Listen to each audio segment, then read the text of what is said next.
ഒന്ന് സാമുവൽ അധ്യായം 12. സാമുവൽ വിടവാങ്ങുന്നു.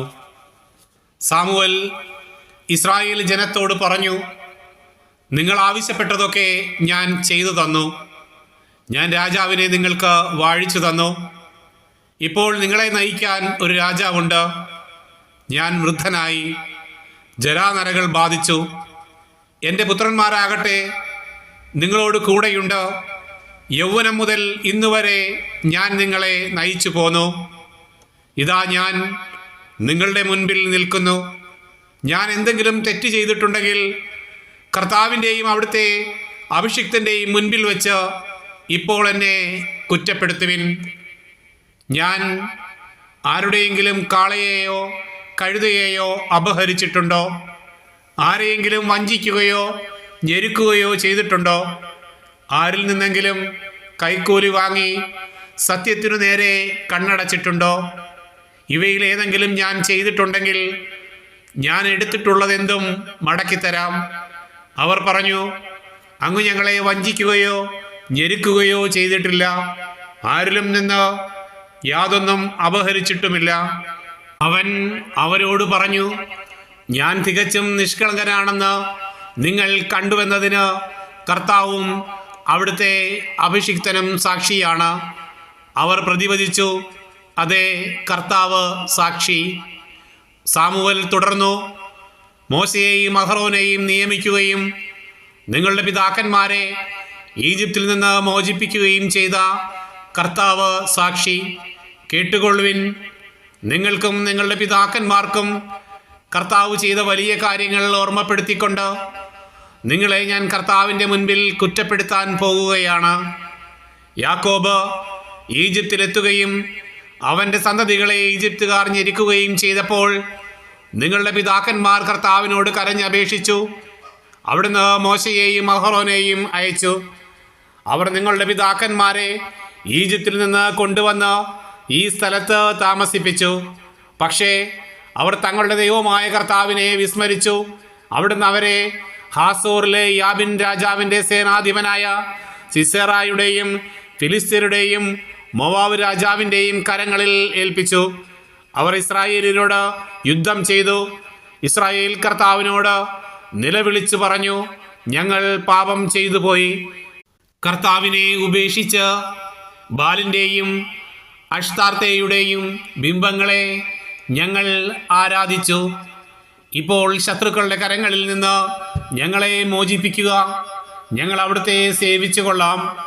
കർത്താവ് ജെറുബ്ബാലിനെയും ബാറാക്കിനെയും ജഫ്തായെയും സാമുവലിനെയും അയച്ച് എല്ലാ ശത്രുക്കളിലും നിന്ന് നിങ്ങളെ രക്ഷിച്ചു.